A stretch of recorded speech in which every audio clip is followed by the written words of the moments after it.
Estamos de volta com o programa Giral. Primeiro bloco do programa, a gente falou com o Alan Kennedy, né? Você que está nos acompanhando a partir de agora. Nesse bloco, nós vamos tratar daquilo que eu já anunciei, inclusive, né? Anunciei a presença do professor Hildo Montezuma e, no último bloco, a participação do escritor Toinho Alves. Eu falei, brinquei, né? Falei assim, eu nem vou chamar o Toinho de jornalista, porque eu não sei se ele vai se ofender ou não, mas vamos colocar como escritor, que é nessa condição que ele vem conversar conosco aqui, né? Ele que está encantado já faz algum tempo, né? Falar sobre a sua última obra.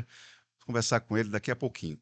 Mas agora, nesse programa aqui, a gente vai tratar de um assunto que é muito caro para todos nós. Muito caro para todos nós porque é um programa, um assunto, digamos, de interesse humano, né? Porque guarda relação com interesses de forças políticas, econômicas, e no meio dessa confusão toda tem elementos humanos, gente de carne e osso, sofrendo feito o diabo, não é? E o professor Hildo Montezuma tem militado, eu diria assim, para tentar explicar para nós o que está acontecendo na faixa de Gaza, naquela região do que nós convencionamos chamar de Oriente Médio, digamos assim, não é? E o professor Hildo vem conversar conosco aqui a respeito disso, mas tendo como referência o quê? A vinda de uma figura importante nessa tentativa de elucidar o que está acontecendo ali, que é o jornalista e escritor Breno Altman, que estará conosco aqui amanhã, depois e sábado, aqui no Acre. Ele está fazendo um tour por todo o país e vai estar aqui no Acre, numa agenda, vou repetir, sobretudo a Associação dos Docentes da UFAC, a ADUFAC, é a grande promotora da vinda do Breno Altman, que não vem sozinho, ele vem com o presidente da Federação Árabe Palestina do Brasil, o Walid Rabah, correto? Vamos conversar com o professor Hildo, que vai nos explicar direitinho, ele que está conduzindo essa agenda. Professor Hildo, bom dia, seja bem-vindo ao programa Giral. Bom dia, é uma grande satisfação, alegria estar aqui contigo, Itan. A gente que acompanha o teu trabalho, a tua militância, né, para usar as suas palavras, na área da comunicação, do jornalismo, e fico muito feliz de estar aqui no programa Giral, que foi um programa, que é um programa novo, né? Está com um mês só. Então, e está aqui sendo um dos primeiros entrevistados aqui. Antes de falar a respeito do pau quebrando lá na faixa de Gaza, qual a sua história com o Giral, hein? Não, então, acho que até os 13 anos de idade, eu morava ali na Volta Seca e a nossa casa tinha um giral, né? Então, o giral faz parte da minha infância, assim, né? Aquela... A Volta Seca é ali perto da Secretaria de Educação, né? Isso, agora virou bairro. Na época era É, uma rua que é. não tinha água, por isso a gente tinha que pegar água na beira do rio. Eu não vivia essa época, né? Mas os meus irmãos mais velhos tinham que pegar água na beira do rio.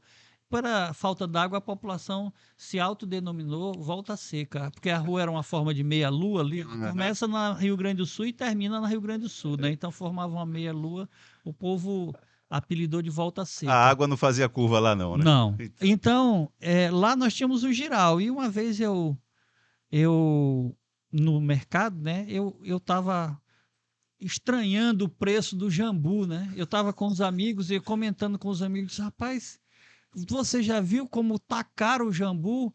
Isso aqui, rapaz, nasce na lama do giral. Eu lembro que quando a mamãe queria fazer um pato no tucupi, ela dizia, eu do César, pega um maço de jambu ali embaixo do giral. Agora a gente tá comprando o jambu um absurdo, né? E nem tem aquele ardorzinho Nem que é a dormência aquela dormência que é é característica. sem graça. Aí Jambu fake. um Ja- jambu ja- ja- sem gosto jambu, e caro. é jambu Nutella, né? Jambu Exatamente. Nutella. Mas o fato é que o jambu nasce na lama do giral, é o melhor lugar. Tá certo. Hildo, eu queria saber de você. Bom, primeiro que eu queria que você explicasse por que Breno Altman aqui, que importância tem essa agenda para nós, acrianos. Então, o Breno está vindo por dois motivos. Primeiro, porque ele está com um livro bastante esclarecedor sobre o conflito na Palestina, sobre o massacre, né? Sobre o extermínio televisado que está ocorrendo na Palestina, né? Ele escreveu um livro cujo título é Sionismo, Contra o sionismo, né? contra o sionismo, retrato de uma doutrina colonial e racista. Quer dizer, ele chama a coisa pelo nome, né? E é um livro bastante esclarecedor. E é particularmente importante esse texto porque o Breno é judeu. Pois é, o sobrenome dele diz tudo, né? O Breno é judeu. Isso também é importante, um judeu falando, fazendo uma análise crítica do que o Estado de Israel está promovendo na região. Por que isso? Porque não é todo judeu que defende a carnificina que está sendo perpetrada pelo Estado de Israel. Aliás, eu diria que uma parte significativa do povo judeu é contra. Uma parte significativa do povo judeu, assim como o Breno Altman, defende a existência de dois estados, um estado árabe palestino e o estado judeu, conforme foi estabelecido na resolução da ONU de 29 de novembro de 1946. Essa resolução da ONU nunca foi respeitada, porque o Estado palestino nunca sequer chegou a ser implantado, apesar da ONU ter indicado. Então, a ONU indica a instituição de dois Estados, mas por força das armas, apenas o Estado de Israel foi implementado. Das forças das armas e dos bancos também, né? Com certeza, né? Do capital. Então, veja bem, isso é importante por quê? Porque a gente vê um monte de gente, me desculpe a expressão, desinformado e à toa, defender o que a política do Estado de Israel como se aquilo fosse obra do povo judeu, como se o povo judeu aquilo fosse uma designação bíblica, como se o Estado de Israel de hoje fosse o Israel que está na Bíblia, né? Quando nem uma coisa e nem outra é verdadeiro, né? Os judeus, sobretudo os judeus ortodoxos, são contra a política que está sendo desenvolvida pelo Estado de Israel. E o Estado de Israel é hoje hegemonizado, controlado por um movimento chamado sionista, ou sionismo. Um movimento que nasceu no final do século XIX, início do século XX, exigindo um território para o povo judeu, que podia ser em qualquer parte do mundo, não necessariamente na Palestina, né? Eles chegaram a ventilar a possibilidade, inclusive aqui nas Américas, na Argentina e na Venezuela, né? Mas também em países como a Bélgica, a Áustria, o Canadá, várias partes do mundo. Tudo isso aí foi ventilado como possibilidade. A ideia era, em se estabelecendo essa localidade como sendo o lar judeu, haveria uma migração em massa de judeus para essa região, se instalariam ali e formariam as colônias que seria posteriormente... Era a ideia do ano que vem em Jerusalém, não é isso? Isso. Então, quem propõe esse movimento é denominado sionista. E o seu fundador sequer era signatário do judaísmo como religião, porque ele se proclamava ateu. Quem é? Entendeu? Aí alguns, digamos, cristãos aqui, né, sobretudo a ala farisaica do neopentecostalismo, né? O sujeito põe uma bandeira de Israel nas costas e sai por aí pelo mundo dizendo que Israel é a Terra Santa, né? Sem saber exatamente o que está dizendo, né?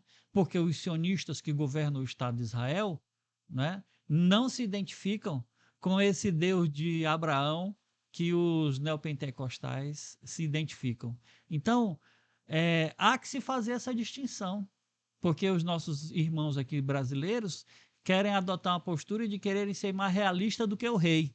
Então é importante ouvir o que os judeus pensam sobre isso. E a vinda do Breno Altman para cá é uma ótima oportunidade para aqueles que são alimentados por essa ideologia, né? Que essa ideologia sionista, que acreditam que ao defender a carnificina que está sendo perpetrada contra o povo palestino em Gaza é uma coisa santa, né? Que tem a ver com os desígnios de Deus, possam perceber que os judeus com quem eles se identificam, os defensores do judaísmo como religião, não pensam dessa forma. Né? Nem todos pensam, pelo menos a maioria não pensa dessa forma. Bom, me perdoe, só para a gente dar um caráter prático à nossa conversa também. O lançamento do livro acontece quando, onde, que horas? Então, o livro vai ser lançado amanhã, né, na quinta-feira, dia 20, às 18 horas, na sede da Associação dos Docentes da UFAC, na ADUFAC. Essa realização é da ADUFAC em parceria com o Comitê de Solidariedade à Causa da Palestina no Acre. Né? O comando de greve, a diretoria da ADUFAC, junto com o Comitê da Palestina, o Comitê de Solidariedade à Causa Palestina, estão promovendo a vinda do Breno Altman. Né? Além destes, se somaram também contribuindo financeiramente, né? O PT do Acre, que ajudou, e o PCdoB, que ajudaram para viabilizar materialmente a vinda, a presença do Breno Altman e do Walid Rabah, que é presidente da Federação Árabe Palestina, que estará presente também no lançamento amanhã, às 18 horas, na sede da DUFAC. Eu vi que você falou dos partidos assim com um pouco de receio. Você acha que essa participação desses partidos atrapalha o entendimento do problema? Não, eu não falei com receio. Eu só pensei direitinho para não esquecer ninguém. Foi esse lapso para pensar exatamente e não deixar ninguém de fora, porque isso a vinda do Breno e do Walid é uma ação coletiva, né? Agora, eu acho que é fundamental a existência dos partidos.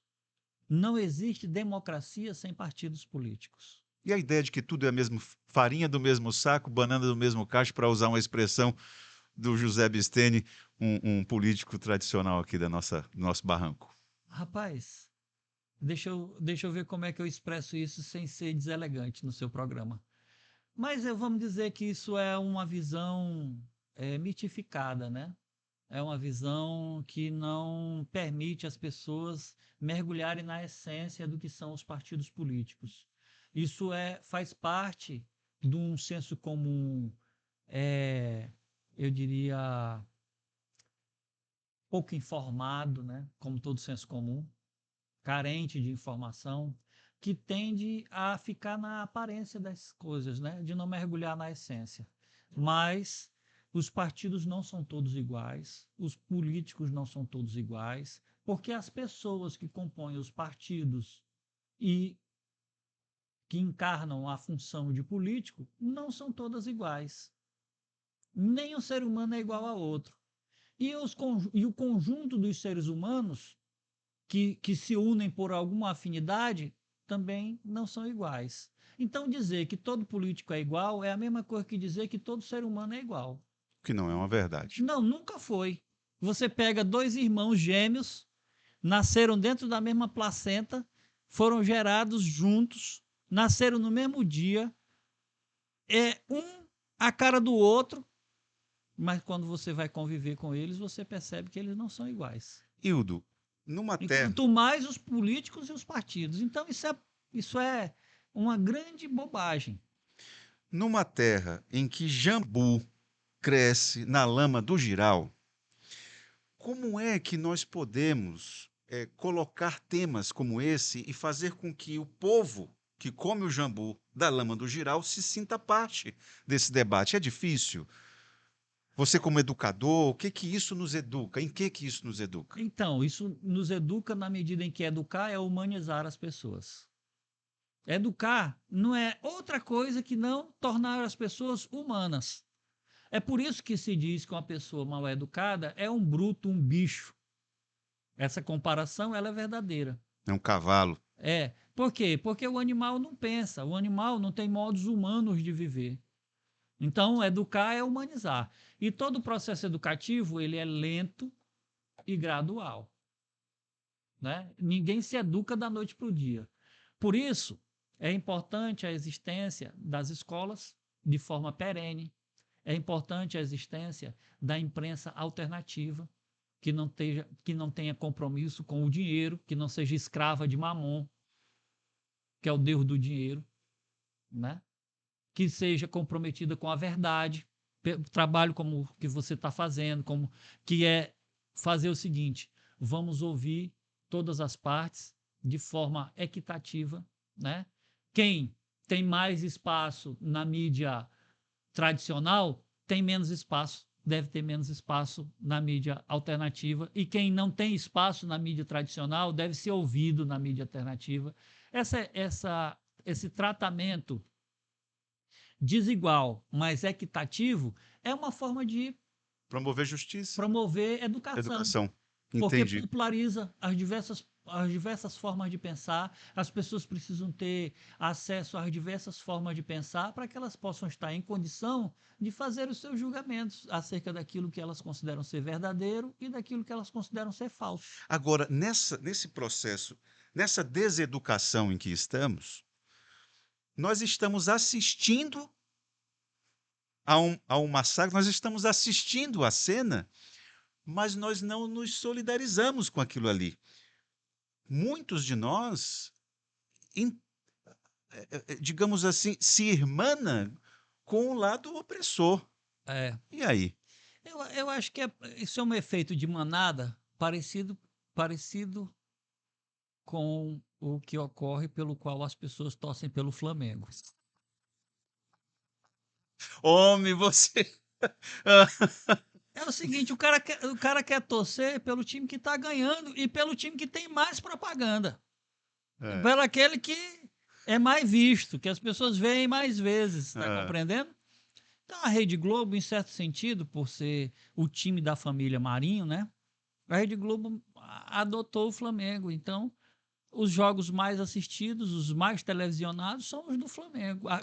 Quando a TV se populariza no Brasil, as pessoas vão assistir o quê? O Campeonato Carioca, que é o que a Rede Globo transmite. E a Rede Globo não transmite o Campeonato Carioca por acaso, é porque é lá onde está o Flamengo. Então vai criando uma cultura, né? E, e as pessoas vão torcendo pelo Flamengo. Então, a tendência das pessoas torcerem pelo time que está ganhando, ela é grande. Então, quando você vê que tem dois lados em conflito e que tem um que tem uma superioridade enorme em relação ao outro lado no conflito, e somado a essa superioridade material e bélica, você tem toda uma mídia internacional propagandeando que aquela barbaridade que aquele exército está fazendo, ela é boa, justa e necessária. Aí as pessoas passam a torcer pelo lado da morte, que é quem está patrocinando a morte. As pessoas passam a vibrar com a mira certeira de um caça que explodiu uma escola. Entendeu? um Um hospital. hospital. Você está me entendendo? As pessoas ficam felizes do hospital ter sido explodido lá com mulheres parturientes, com crianças recém-nascidas, porque estão matando terroristas. E isso vai embriagando as pessoas. As pessoas passam a se alimentar do ódio diário que a mídia tradicional proporciona, né? Com aquelas cenas terríveis, né? De pessoas sem a menor capacidade de defesa serem explodidos por bombas que custam uma pequena fortuna. Que poderia, ao invés de estarem sendo comprado as bombas que vai tirar a vida das pessoas, poderia estar sendo usado esse dinheiro para matar a fome de quem precisa, né? De quem tá morrendo de Internamente, fome. professor Hildo, o governo de Netanyahu tem sofrido derrotas significativas. Ele dissolveu o gabinete militar recentemente, não foi? É. E me parece que a cena está mudando, né? Não O posso ter a impressão. Netanyahu, o senhor Benjamin Netanyahu, que é uma figura que eu concordo que ele se equipara ao que foi Hitler na Segunda Guerra Mundial. Essa comparação, ela é uma comparação cabível, vamos dizer assim, pelo que ele está promovendo de dor, de sofrimento, de morte, de tortura, né, com o povo palestino. Mas a maioria do povo de Israel não concorda com isso. O senhor Benjamin Netanyahu cada vez mais precisa dessa guerra, porque no dia que for declarado cessar-fogo e a paz for estabelecida, Ele cai. ele não é que ele cai, ele é um homem preso. Ele sabe disso. Ele queria fechar a Suprema Corte de Israel porque tem um processo que pede a prisão dele. Ele está à beira de ser impeachmentado pelo parlamento de Israel, mas enquanto estiver vigorando o estado de guerra, todos os processos são suspensos. Todos os processos políticos são suspensos, mas todos os processos judiciários são suspensos. Então ele necessita prorrogar e prolongar a carnificina que está acontecendo em Gaza. Para ele, a guerra é estratégica, então. Para ele, a guerra é a salvação da pele dele. Ele dissolveu o Conselho de Guerra porque o Conselho de Guerra concorda com a tese do cessar-fogo e do estabelecimento do acordo de paz. Então ele diz o seguinte: esse Conselho de Guerra não serve porque ele não quer guerrear. Então ele destituiu todo mundo. Você está me entendendo? E o povo de Israel, nas ruas, ocupando as principais avenidas de Tel Aviv, pedindo fora Netanyahu. Você está me entendendo? É isso que me deixa, digamos assim, irritado com o sujeito que aqui no Brasil coloca a bandeira de Israel nas costas e dizer: eu sou a favor do Estado de Israel, sem compreender o que está acontecendo lá. Poderia, por exemplo, colocar uma bandeira da paz nas costas e poder dizer o seguinte: paz entre Israel e Palestina. Mas alguém que está te assistindo aqui está te vendo com o rata Rata. nas costas. Isso. E pode... Puxa, mas o professor não está sendo coerente, ele está reclamando de quem está usando a bandeira de Israel, mas ele está com a rata nas costas. E aí? É porque, assim como existe aqueles que torcem sempre pelo time que está ganhando, ainda que o time que esteja ganhando esteja cometendo um ato de barbaridade contra a humanidade, um crime contra a humanidade, existem também aqueles que, quando abre a televisão, vê dois times: eu vou torcer pelo Bangu contra o Flamengo, e fica secando o Flamengo. Eu também. Não dá pra... Eu vou torcer para o Vasco. Eu sou do lado dos injustiçados. Eu estou do lado dos injustiçados. Eu estou do lado dos oprimidos, daqueles que são massacrados diuturnamente, seja no Brasil, em Gaza, na África, no Oriente Distante, na Índia, em qualquer parte do mundo, nos Estados Unidos. Eu estou do lado daqueles que estão morando dentro dos carros nos Estados Unidos porque não tem dinheiro para ter uma casa própria. Os mendigos da rua do muro, onde circula a alta finança. Eu estou do lado dos fracos, dos oprimidos, dos injustiçados. Por isso eu estou com a rata no meu ombro, que é o símbolo da resistência do povo palestino, é o símbolo nacional do povo palestino, porque ao me solidarizar à causa palestina, eu estou me solidarizando aos lascados, aos injustiçados, aos oprimidos, que com certeza muitos dos que estão nos assistindo estão nessa condição. Não compreendem direito por que estão nessa condição, estão sem emprego, estão passando necessidade, né? Estão sem acesso à saúde, à escola, à universidade, ao trabalho, a um trabalho digno, justo, a uma refeição digna, né? A uma casa digna, a uma moradia digna. Estão na mesma condição dos palestinos que estão morando hoje, os que estão vivos em barracas, porque tiveram suas casas bombardeadas, moram em barracas da ONU, né? E um dia desse, na semana passada, um avião soltou uma bomba no meio de um acampamento desse, onde só tinha gente desvalido, famélico, né? Então eu estou do lado dos que sofrem, né? Contra as injustiças. Você me faz lembrar um raciocínio do padre Júlio Lancelotti, que disse a seguinte coisa, né? Se eu não vou lembrar exatamente como ele disse, mas o espírito era o seguinte: se a sociedade apresenta os vencedores do jeito que estão aí, eu estou do lado de quem está perdendo. Não tenha dúvida. Por uma É. questão de justiça. E também por uma questão de coerência com a minha própria história. Eu comecei dizendo aqui que eu nasci lá na Volta Seca. Que depois foi nós éramos pobres. Depois se transformou numa região miserável. Né? As condições de vida foram caindo, degradando, virou uma região miserável, né? Que a Volta Seca emenda ali com o Preventório. O Morro do Mar Rosa não é à toa que se estabeleceu ali. Né? Então, ali é uma região de pessoas pobres, de pessoas necessitadas, né? Eu vim dali, então eu me reconheço como sendo essa minha classe. Eu não renego as minhas raízes, entendeu? E eu não quero que as pessoas no mundo passem por aquilo que eu passei na infância, né? Perfeito. As privações e tal. Professor Hildo Montezuma, preciso encerrar nossa entrevista, porque o tempo já avança. Eu queria que o senhor, para você ver como foi importante essa fala, né? Para falar a respeito do conflito entre israelenses e palestinos, nós chegamos até a Lama do Giral e até a Volta Seca, né? Tudo está conectado. Não é à toa que o mundo é redondo, a Terra é redonda. Então, para surpresa de alguns, né? Todos os lados se encontram, entendeu? Não existe o aqui, existe o aqui, mas o aqui não se explica só pelo aqui. Nós estamos conectados no mundo. Professor, como é que o senhor se despediria de nós, inclusive falando a respeito da agenda, do Breno? Eu me despeço primeiro pedindo paz. Mais do que nunca, a paz é uma bandeira revolucionária, né? Então nós precisamos de paz no mundo, né? Nós precisamos de paz no Oriente Médio, nós precisamos de paz no Acre, nós precisamos de paz no Brasil, nós precisamos de paz no mundo. Então eu me despeço pedindo a paz.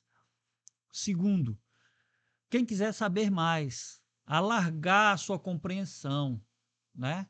Sair desse ambiente de visão estreita sobre a questão, eu convido para que estejam presentes amanhã na ADUFAC, às 20 horas.